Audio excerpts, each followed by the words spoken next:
سات سروں کا بہتا دریا تیرے نام، اور آج کی شام تیرے نام. کس کے نام؟ یقیناً خواتین و حضرات نصرت فتح علی خان کے نام. خواتین و حضرات، ٹی ایس ایلیٹ بیس لینڈ کا خالق ایک جگہ لکھتا ہے کہ کوئی بھی جو بڑی ٹیلنٹ ہوتی ہے، کوئی جو بڑا ادیب ہوتا ہے، شاعر ہوتا ہے، گلوکار ہوتا ہے، اس کا تعارف آپ جن لفظوں میں بھی کروائیں وہ لفظ ضائع جاتے ہیں، لفظوں کا ضیاع ہوتا ہے. ہم اگرچہ لفظوں کے سوداگر ہیں، لیکن ہمارے پاس بھی وہ لفظ ہرگز موجود نہیں جن کے ساتھ ہم نصرت فتح علی خان کا تعارف کروائیں. بس یہ ہے کہ خان صاحب پاکستان کی وہ واحد شخصیت ہیں جنہوں نے انٹرنیشنل حوالے سے پاکستان کو متعارف کیا، موسیقی کے حوالے سے، اور ہماری جو بہت ہی رچ کلچرل ہیریٹیج ہے اس کے حوالے سے. اب ہمارے ہاں کچھ غلامانہ ذہنیت ضرور ہوتی ہے کہ ہم جب بھی اپنے کسی آرٹسٹ کی بڑائی بیان کرتے ہیں تو ویسٹ کا حوالہ ضرور لاتے ہیں. چنانچہ بڑا ادیب بھی وہی ہوتا ہے جہاں ویسٹ میں اس کے ترجمے ہوں، اور اسی طرح گلوکاری کے حوالے سے. میں حاشا وکاللہ اس حوالے سے خان صاحب کی تعریف نہیں کر رہا، لیکن یہ ایک آنر ہے کہ مثلا 3 فلمیں ہالی ووڈ کی جو بلاک بسٹر کہلاتی ہیں ان کی موسیقی خان صاحب نے دی.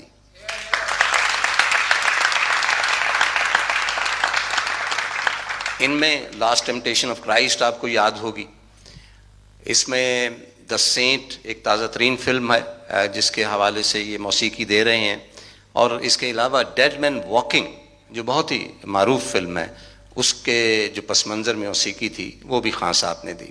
چنانچہ خان صاحب کا آلات جو ہے وہ پوری دنیا میں گونجتا ہے.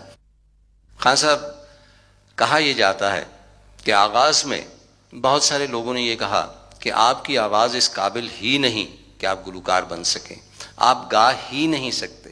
لیکن پھر کوئی معجزہ ہوا، کوئی نظر کرم ہوئی کسی کی، یا کچھ ایسے حالات ہوئے کہ آپ پوری دنیا میں گلوکاری کے حوالے سے پہچانے گئے. وہ کس کی نظر کرم تھی؟ قوالی کا گھرانہ ہمارا ہے، اور ہمارا شروع سے تعلق بزرگان دین سے، صوفیاء کرام سے رہا ہے، اور یہ انہی کی برکت ہے کہ میں پرفارمنس کر رہا ہوں.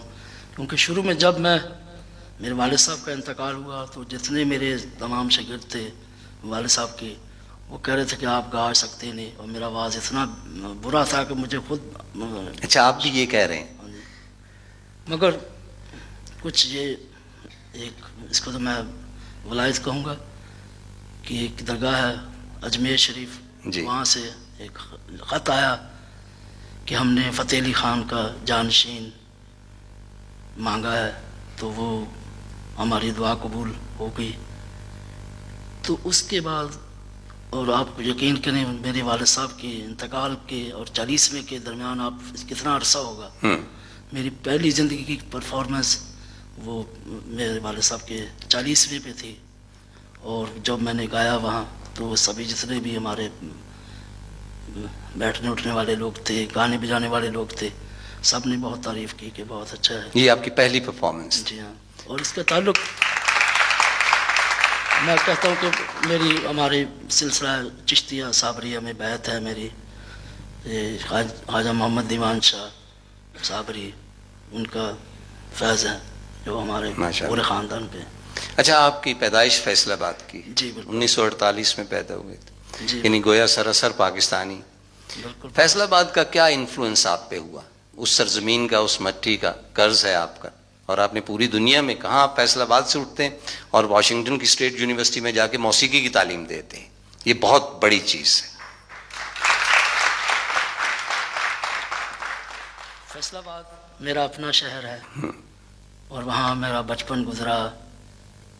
میرے اسٹرگل کے دن، میری محنت کے دن وہ فیصل آباد کے یادگار دنوں میں سے ہیں، مجھے کبھی نہیں بھول سکتے. موسیقی کے علاوہ کیا کیا شوق تھے آپ کو؟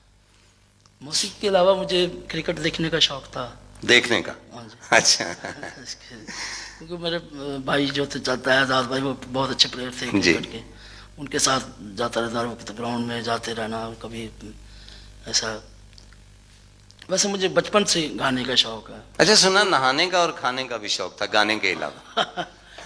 नहाने का तो मुझे शौक नहीं था, मुझे पानी से बहुत खौफ आता है। मेरे हमारे घर के नज़दीक ही एक नहर है जी, वहाँ मेरे दोस्तों ने मुझे धक्का दे दिया और मुझे बड़ी मुश्किल से बाहर निकाला। तो हम शुक्रगुजार हैं उस शख्स के जिसने आपको बचा लिया वहाँ से। और खाने के हवाले से सुना कि एक दफ़ा आप कोई पुलाव वगैरह खाने गए थे और वहाँ पकड़े गए थे, ये क्या हुआ था? वो उन दिनों बचपन की बात है। फिल्म लगी हुई थी मंजिल जी, तो हम सारे दोस्त थे, मेरे साथ दो दोस्त थे, हम मंजिल फिल्म देखने के लिए चले गए। हमारे पास पैसे बहुत कम थे। फिल्म देख के वापस आए तो हम जहांगीर मुर्ग पुलाव हमारे बड़ा मशहूर है जी, हमने कहा चलिए पुलाव खाते हैं चल के। हमारे पास तीनों के पास 8 आने थे, 1.5 रुपया था हमारे पास। तो उसी दिन उन्होंने पुलाव का रेट बढ़ा दिया। उस दिन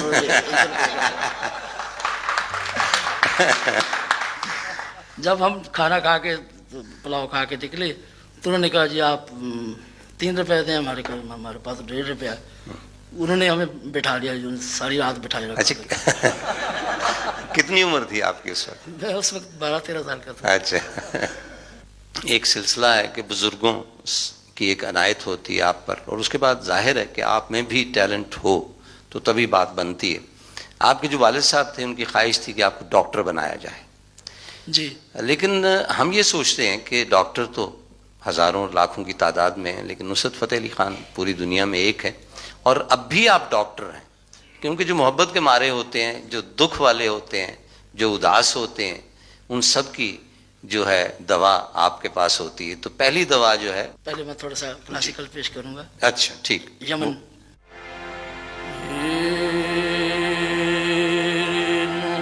अच्छा खान साहब, आज के अखबार में मैं एक खबर पढ़ रहा था कि आप मैडोना के साथ गा रहे हैं, तो आप मैडोना को मिले हैं? मेरा मतलब कि मुलाकात हुई? मैडोना से 2-3 दफ़ा मुलाकात हुई। अच्छा, किस किस्म की मुलाकात हुई? वो मेरा प्रोग्राम सुनने के लिए आई है और अच्छा। उन्होंने अपनी ख्वाहिश का इजहार किया कि मैं आपके साथ गाना चाहती हूँ। अच्छा, अच्छा ये फरमाएं कि आपके ज़हन में कुछ है कि मैडोना के साथ आप किस किस्म का गाना गाएंगे?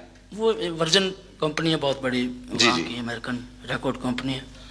वो कुछ ऐसा बना रहे हैं एल्बम, एक पूरे इंटरनेशनल फेम के आर्टिस्टों का। अच्छा, मसलन पावरटी, मैडोना या इस किस्म के वहाँ के अरेंजर जो हैं वो भी बहुत नामवर, ऐसे ज़बीन मेहता जैसे लोगों को जी जी बिल्कुल, बहुत फेमस जो मैं तो साथ। अरेंज कर रहे हैं। अच्छा, आप ये फरमाएं कि हमने ये सुना था कि पहली मरतबा जब आप गए हैं वहाँ पे अमेरिका में, तो वहाँ पे पीटर गैब्रियल जो थे, उनका कोई स्टूडियो है जिसमें वो रिकॉर्ड करते हैं, मुख्तलिफ जो गुलकार बाहर से आते हैं उनकी आवाज़ें। और जब आपको उन्होंने रिकॉर्ड किया तो ख़वातीन हज़रात, उनका ये कहना था कि मैं जिस कंप्यूटर पर मुख्तलिफ गुलकारों की आवाज़ें रिकॉर्ड करता हूँ, तो नुसरत फ़तेह अली खान जब पलटाते थे अपनी आवाज़ को तो कंप्यूटर पीछे रह जाता था। ये वाहिद शख्स ऐसे। और उसके बाद आपकी उनके साथ बहुत तवील दोस्ती। मैंने बहुत काम किया है, बल्कि मैं ये कहूँगा कि मगरब की दुनिया में इंट्रोड्यूस करवाने वाला मुझे पीटर गैब्रियल है।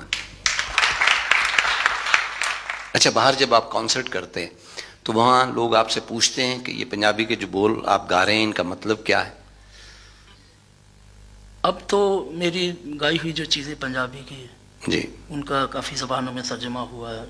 जर्मन ज़बान में हुआ, फ्रेंच में हुआ, इंग्लिश में हुआ, जापानी ज़बान में हुआ।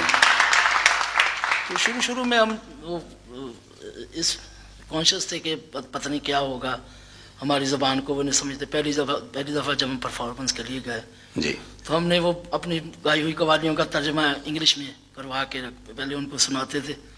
तो फ्रांस वाले कहने लगे, तो फ्रांस में प्रोग्राम हो रहा था, वो कह रहे थे कि आप हम पर जुल्म ना करें, आपकी परफॉर्मेंस हमें बता रही है कि आप क्या क्या गा रहे हैं। वाह। अच्छा, जापान भी आप तशरीफ ले गए? जी, जब बहुत दफ़ा गया हूँ जापान। और वहाँ पे कहा जाता है कि आपको एक छोटे महात्मा बुद्ध की सूरत में लिया जाता है। जी, वो मेरा गाने का स्टाइल कुछ जब आंखें बंद करके गाता तो वो कहते हैं कि हमारे ऐसे। वाह। खान साहब, आपको लाखों करोड़ों लोग सुनते हैं, आप भी किसी को सुनते हैं?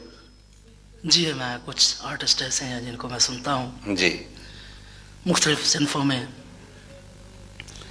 क्लासिकल में मैं استاد بڑے غلام علی خان صاحب, ماشاء اللہ. استاد امیر خان صاحب, استاد سلامت علی خان صاحب کو سنتا ہوں.